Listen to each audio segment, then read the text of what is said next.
Welcome to Lesson 9.5, CI/CD Pipelines. Learning Objectives. By the end of this lesson, you'll have a fully automated CI/CD pipeline that handles everything from training a fine-tuned model to deploying it in production, including rollback when things go wrong.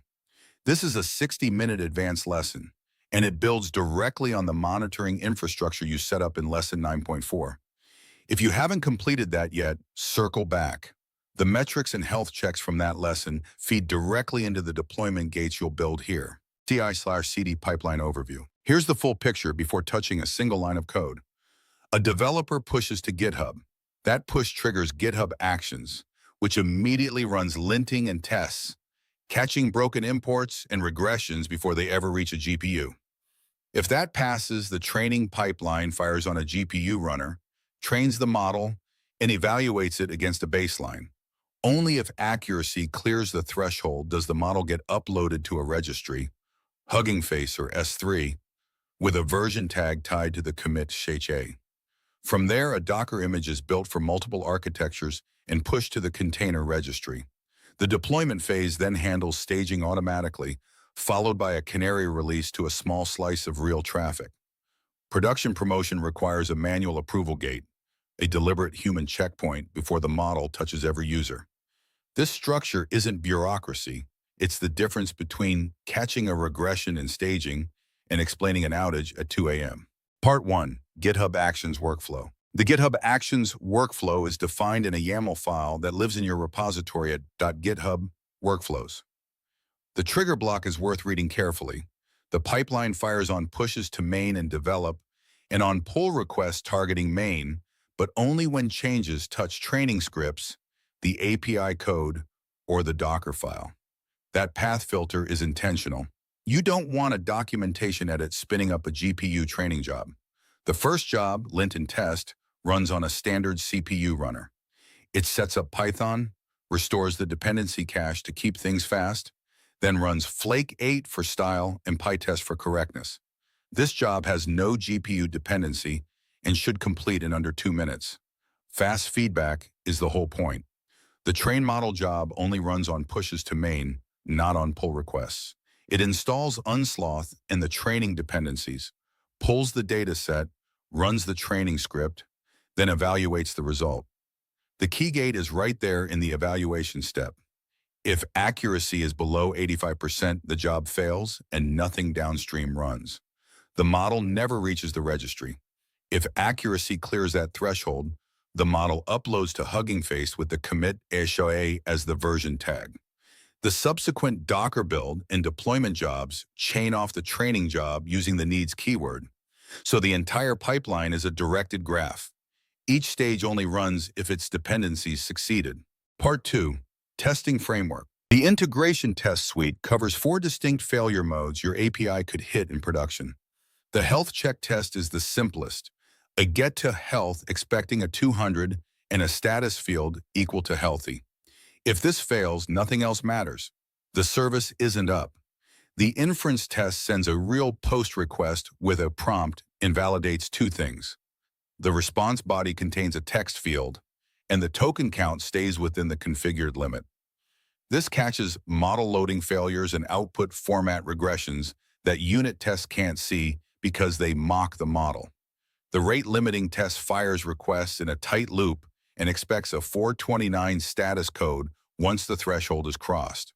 If your API is silently ignoring rate limits, this test will expose it before a load spike does. The error handling tests cover missing authentication headers and malformed payloads. The expected responses here are 401 and 422 respectively, not 500. A 500 on a bad input means your validation layer has a hole in it, and that's exactly the kind of thing you want caught in CI rather than discovered through an error spike in Grafana. The Canary monitor runs as a background process during a Canary deployment, querying Prometheus every 30 seconds for 2 signals: the HTTP error rate and the 95th percentile latency. The monitor Canary function accepts a duration, an error rate threshold, and a latency threshold, all configurable so you can tighten or loosen the gates per deployment. The logic is straightforward, but the consequence is significant. If either metric breaches its threshold at any point during the monitoring window, The script immediately executes a kubectl rollout undo on the canary deployment and exits with a non-zero status code, which fails the pipeline job and triggers your notification hooks. What you want to see during a healthy canary is the metrics confirmation printed every 30 seconds, with both values staying under their thresholds for the full duration. If you see the rollback message appear, the log will tell you exactly which metric triggered it, error rate or latency, and the exact value that crossed the line. That's your starting point for the postmortem. Part 3. Model versioning. Every model that passes the evaluation gate gets uploaded to Hugging Face through the Upload Model to Hub function. The function takes the local model path, the target repository name, the commit SHA from the CI run, your Hugging Face API token, and an optional dictionary of training metrics. The first thing it does is attempt to create the repository. If the repo already exists, the API returns a 409 and the code catches it silently. This is intentional, not sloppy error handling. You want idempotent behavior here, so rerunning a failed pipeline job doesn't break anything. Next, it generates a model card, a readme.md that gets committed alongside the model weights. The card includes the model tags, the training configuration, and the metrics dictionary you passed in. This matters beyond documentation. Hugging Face uses the card metadata for search and filtering, so a well-structured card makes your model discoverable to teammates. The upload confirmation includes the full repository URL, which the pipeline logs as a clickable link. Once the model is uploaded, loading it back is a single call using Unsloth's fast language model from pre-trained. You pass the repository name as the model identifier, set your max sequence length to 2048, and enable 4-bit quantization with load in 4-bit runs true. Hugging Face handles the weight download transparently. The repository name is all you need to pull any tag version. The upload sequence has 3 distinct steps, and each one serves a specific purpose. First, the model card is written to the local model directory as readme.md. This ensures the documentation travels with the weights rather than being stored separately. Second, API upload folder pushes the entire directory to Hugging Face. The commit message parameter is set to the CI commit ASHA, which creates a direct audit trail. You can look at any model version on Hugging Face and trace it back to the exact git commit that produced it.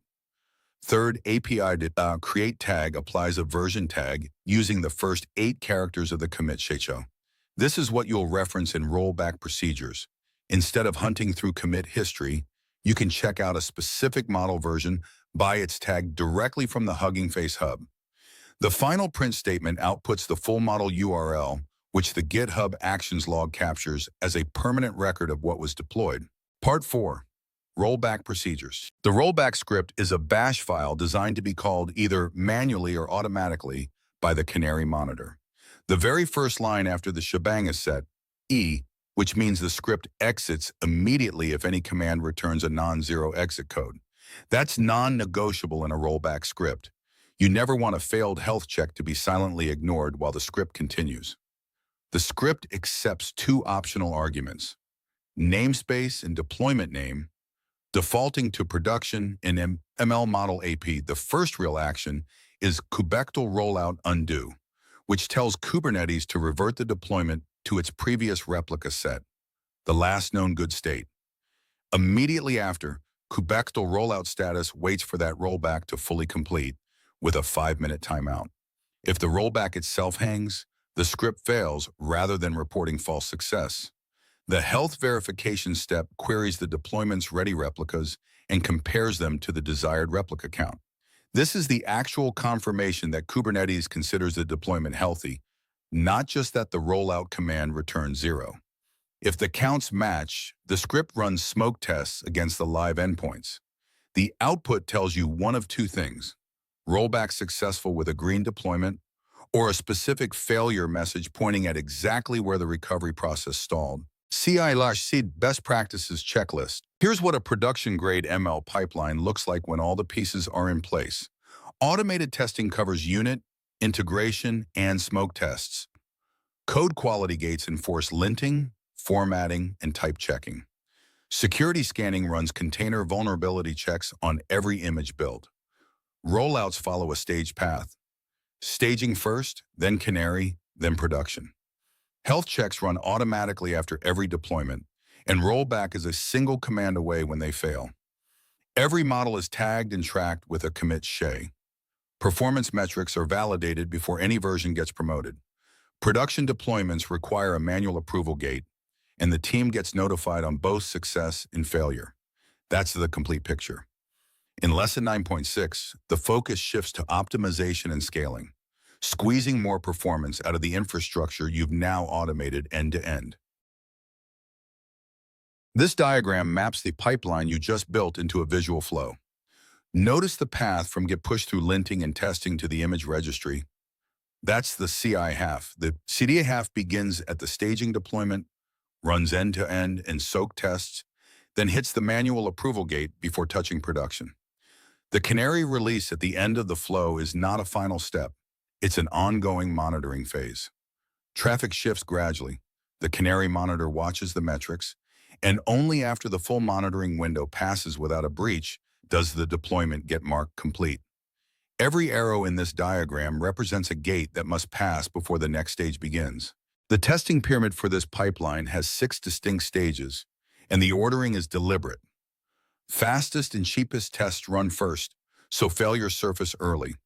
Unit tests run roughly 200 PyTest cases in about 30 seconds, catching import errors and broken utilities before any infrastructure is touched.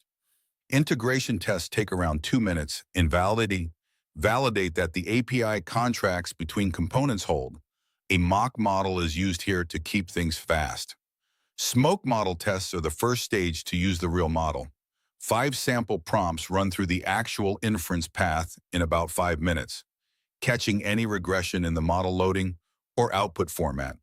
Evaluation benchmarks take 15 minutes and run against a subset of your benchmarked dataset. This is the 85% accuracy gate you saw in the GitHub Actions workflow. Load tests simulate 100 concurrent users using K6 or Locust, taking about 10 minutes. And they exist specifically to catch latency regressions that only appear under real traffic patterns. Security scanning closes the pipeline with an 8-minute Trivi scan on the container image and an OWASP ZAP scan on the API surface. Each stage builds confidence that the next stage is worth running. This deployment gate checklist is what the pipeline evaluates before promoting a build to production. 6 of the 7 gates show green. Unit tests at 100 bar, integration tests at 100 bar. Evaluation score meeting the 85% threshold, no critical vulnerabilities in the image scan, manual QA sign-off completed, and a documented rollback plan in place. The P95 latency check is red, and that single failure blocks the entire deployment. This is the system working exactly as designed. A latency regression that only appears at the 95th percentile is easy to miss in manual testing. Users at the tail of the distribution experience it consistently, but it won't show up in average response time metrics. Before this build can be promoted, you need to profile the inference path, identify what's causing the slowdown for the slowest requests, and push a fix that brings P95 back under the threshold. Once that gate turns green, the checklist clears and promotion proceeds. The rollback strategy diagram shows what happens after an anomaly is detected, and the speed of each step matters. The first decision point is automatic.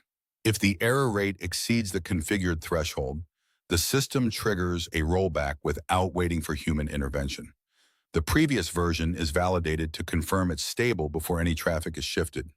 You don't want to roll back to a version that's also broken. Once the previous version is confirmed healthy, traffic switches immediately to route 100% of requests to the last known good deployment. The team is notified through Slack at this point, not before, but the priority is restoring service first, then communicating. Root cause analysis begins in parallel with the hotfix process, and once a corrected version passes all the pipeline gates, it redeploys through the same staged rollout path. The key insight here is that the rollback path is just as automated and validated as the deployment path. A rollback that requires manual kubectl commands at 3 a.m. is a rollback that gets executed slowly and incorrectly. Building this automation now means that when something does go wrong in production, recovery is measured in minutes, not hours.